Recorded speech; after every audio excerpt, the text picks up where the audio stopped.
जय श्री कृष्णा। प्रिय भक्तों, आप सभी को श्रावण मास शुक्ल पक्ष पुत्रदा एकादशी की ढेरों शुभकामनाएं। सावन के महीने के शुक्ल पक्ष के पुत्रदा एकादशी सभी मनोकामनाओं को पूर्ण करने वाली और विशेष रूप से निःसंतान दंपतियों के लिए तो ये एक प्रकार का वरदान है।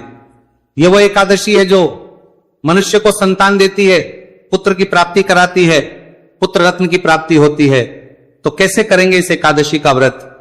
पद्म पुराण में इसके विषय में क्या लिखा है, क्या वर्णन आता है कि ऐसे व्रत करना चाहिए, शास्त्र क्या कहते हैं, इसका नियम क्या है, किस विधि से व्रत करें, पूजन करें कि मनोकामना पूर्ण हो, निसंतान दंपति को विशेष रूप से क्या करना चाहिए ये बताएंगे।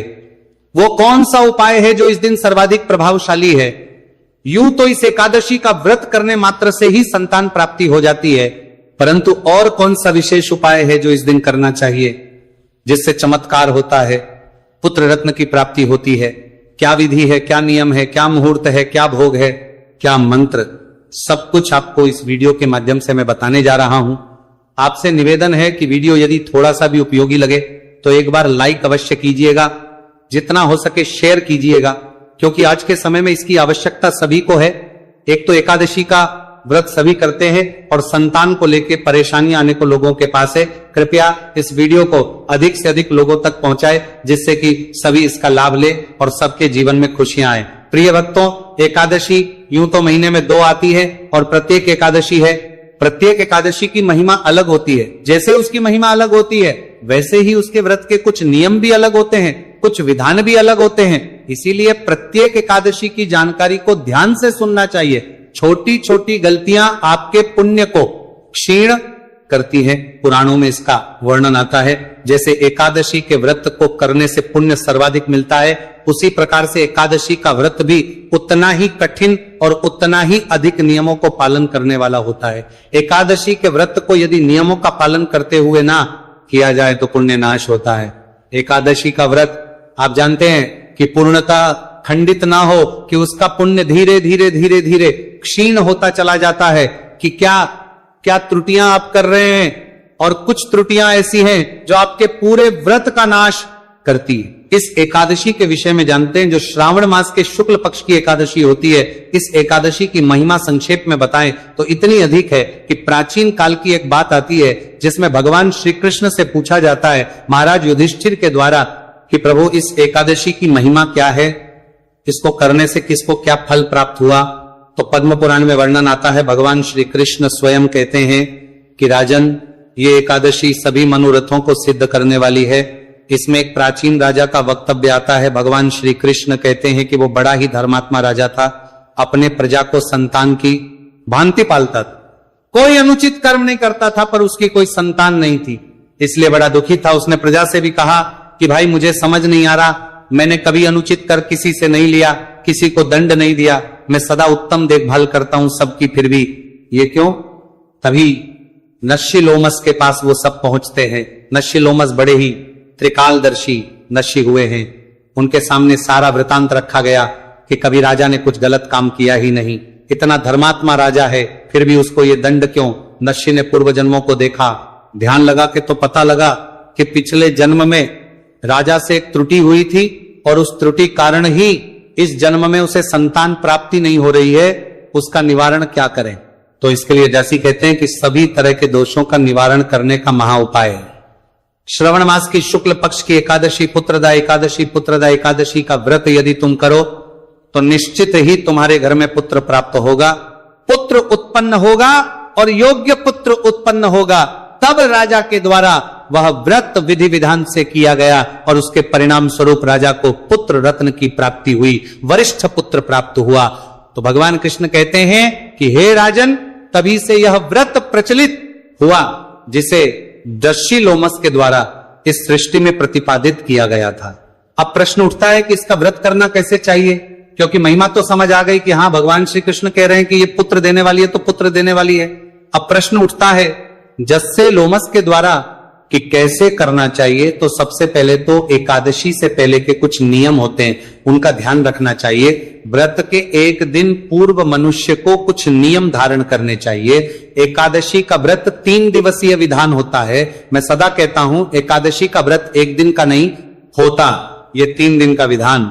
इसमें दशमी तिथि को भक्तों को कुछ नियम धारण करने चाहिए। सबसे बड़ा नियम ब्रह्मचर्य धारण कर लेना चाहिए, क्योंकि एकादशी और द्वादशी के दिन बाल धोना मना है। तो दशमी तिथि को अपना सर हाथ धो लीजिए, जो भी माताएं बहनें हैं, पुरुष जन हैं, और ब्रह्मचर्य धारण कर लीजिए। इसके बाद पारण वाले दिन तक आपको ब्रह्मचर्य का पालन करना है।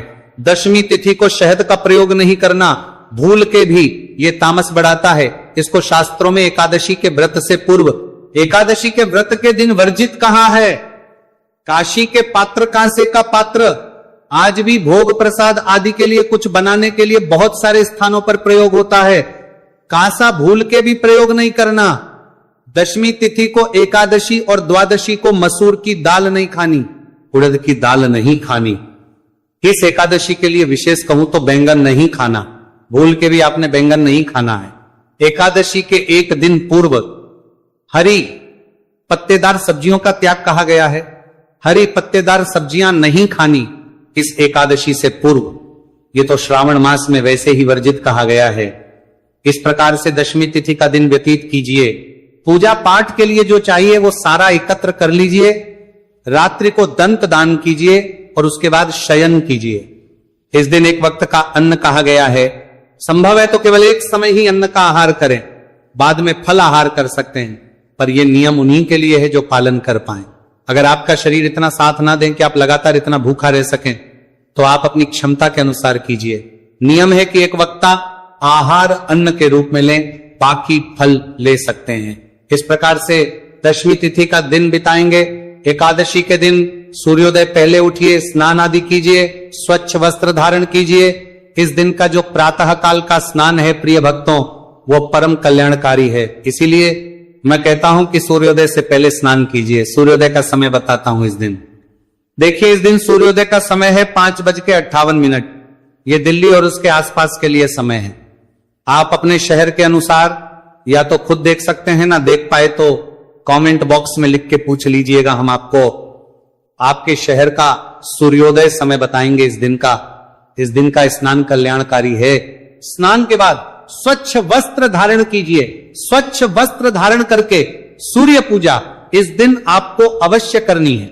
सूर्य भगवान को जल तो अवश्य रूप से देना ही देना है। तदोपरांत आप इस दिन की भगवान नारायण की पूजा करेंगे, एकादशी की पूजा करेंगे।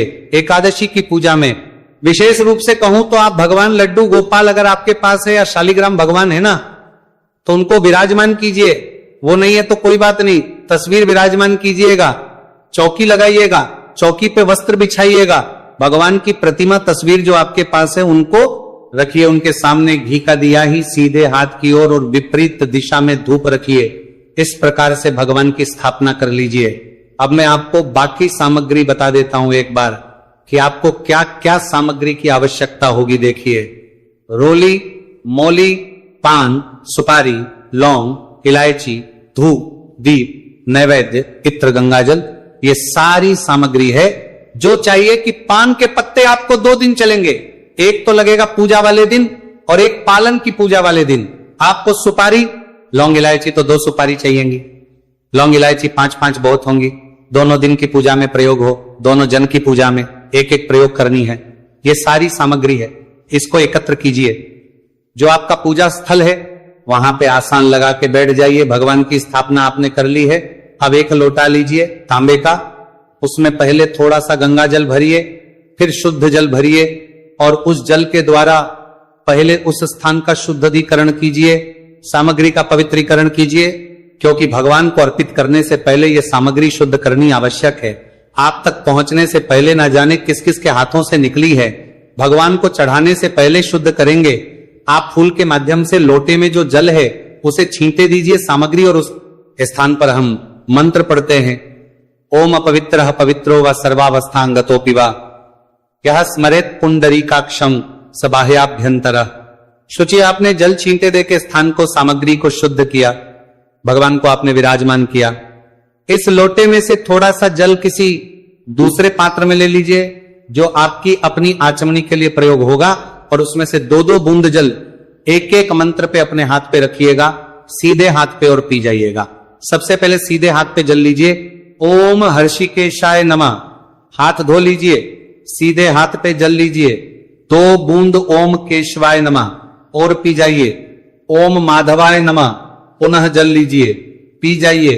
ओम नारायणाय नमः जल लीजिए, पी जाइए।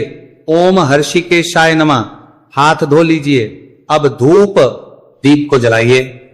हम मंत्र पढ़ते हैं, शुभम करोति कल्याणम आरोग्यम धन संपदा शत्रु बुद्धि विनाशाय दीप ज्योति नमो हस्तुते। धूप दीप जलाइए।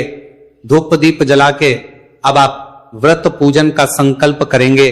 संकल्प करने के लिए अपने सीधे हाथ पे जल लीजिए, पुष्प लीजिए, दक्षिणा जो भी रखना चाहें रख सकते हैं। 3 बार बोलिए ओम श्री विष्णु, ओम श्री विष्णु, ओम श्री विष्णु। अपना नाम, अपना गोत्र, जिस स्थान पर बैठकर संकल्प कर रहे हैं वहां का मकान नंबर, क्षेत्र का नाम, शहर का नाम, सावन मासे शुक्ल पक्ष एकादशी प्राप्त, संपत्ति प्राप्त, भगवान नारायण प्रसन्नार्थ पुत्र रत्न प्राप्त, यह एकादशी श्री विष्णु, और वह संकल्प भगवान के चरणों में अर्पित कर दीजिए। संकल्प आपने अवश्य करना है उद्देश्य की प्राप्ति के लिए। संकल्प परम आवश्यक है। संकल्प करने के बाद फिर भगवान की पूजा करेंगे। पंचो विचार से आप पूजन कीजिएगा। बड़ी सरल विधि में यहां बता रहा हूं, विस्तार से मंत्र सहित पूरी विधि में एकादशी से 1 दिन पहले आपके लिए अपलोड करूंगा, उसका लाभ लीजिएगा। क्योंकि यहां पूरी विस्तार से मंत्र सहित बताऊंगा तो यह वीडियो बहुत बड़ा हो जाएगा, 35 मिनट का वीडियो हो जाएगा। कोई लाभ नहीं उसका, मैं यहां आपको मैं बता देता हूं। पहले गणेश जी महाराज का ध्यान करेंगे, फिर भगवान नारायण का ध्यान करेंगे। इसके बाद भगवान को पाद्य अर्घ्य आचमनी कराएंगे, स्नान कराएंगे, पंचामृत से स्नान कराएंगे, शुद्ध युद्धक स्नान कराएंगे। फिर वस्त्र के रूप में मौली का एक टुकड़ा तोड़ के अर्पित कीजिएगा। भगवान को जनेऊ अर्पित कीजिएगा, तिलक कीजिएगा, इत्र अर्पित कीजिएगा, पुष्प अर्पित कीजिएगा, धूप दिखाइए, दीप दिखाइए, नैवेद्य अर्पित कीजिएगा, तांबुल अर्पित कीजिएगा। पान का पत्ता लीजिए, उस पे 2 लौंग, 2 इलायची, 1 सुपारी रखिए, तांबुल अर्पित कीजिए, दक्षिणा अर्पित के हाथ जोड़ के नमस्कार कीजिए। और फिर आपने कथा सुननी है। कथा सुन के शस्त्र नाम का पाठ सुनिएगा। इस दिन एक विशेष कार्य, जो भी माताएं बहनें संतान प्राप्ति के लिए इसको कर रही हैं, तो आपको गोपाल शास्त्र नाम का पाठ सुनना चाहिए या करना चाहिए। मैं आपके लिए इस एकादशी पर विशेष रूप से गोपाल शास्त्र नाम का पाठ भी अपलोड करूंगा। मैं आपके लिए सामा तारे से 2000 आ जाएगा। प्रयास करूंगा कि कथा के साथ ही उसको रिकॉर्ड कर दूं, जिससे कि आप सभी को वो सुनने को प्राप्त हो जाए। गोपाल शास्त्र नाम, जिनके पास संतानें हैं उनकी संतानें दीर्घायु, जो नेह संतानें हैं, जो संतान की कामना से इस व्रत को कर रही है, उनको संतानें प्राप्त होंगी। तो गोपाल शास्त्र नाम का पाठ इस दिन आपको करना है, सुनना है। एक ही वीडियो में आपके लिए बनाता हूं प्रत्येक एकादशी पे, जो ये बहुत बड़े काम का होता है। एक ही वीडियो में कथा भी आती है, शस्त्र नाम भी आ जाएगा, आरती भी आ जाएगी, विष्णु शास्त्र नाम भी आ जाएगा। इसको सुनिएगा और आरती कीजिएगा।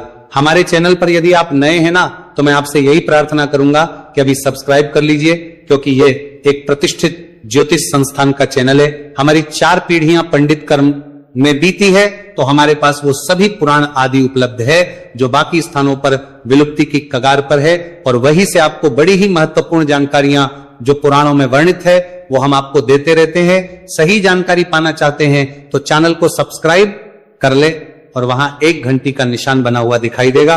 उस घंटी के निशान को अवश्य दबाएं, तभी आपको हमारा वीडियो दिखाई देगा, जिससे कि आपको हमारे वीडियो देख सके। आरती कीजिए, नियमानुसार दिन को व्यतीत कीजिए। इस दिन झूठ नहीं बोलना, छल नहीं करना, कपट नहीं करना, किसी पे क्रोध नहीं करना, किसी के साथ द्वेष नहीं रखना, शांतचित रहते हुए दिन को व्यतीत कीजिए। सायंकाल को कीर्तन की बड़ी महिमा है, कीर्तन का वीडियो मैं अलग से अपलोड करूंगा। जिनके यहां कीर्तन नहीं होते हैं वो उस वीडियो के माध्यम से कीर्तन का लाभ लीजिए। जागरण की बड़ी महिमा है इस एकादशी पर। रात्रि जागरण में सुने जाने वाले स्रोत पाठ भी मैं आपको अलग से अपलोड करूंगा, उनका लाभ लीजिएगा। अगले दिन सूर्योदय से पहले उठ के स्नान आदि करके पारण की पूजा करके और फिर आप व्रत पारण करेंगे। ये पूरी जानकारी मैं पारण के वीडियो में आपको अवश्य ही विस्तार से समझा दूंगा, पूजा विधि भी आपको बता दूंगा। अब बात करते हैं कि व्रत कब करना है और पारण कब करना है।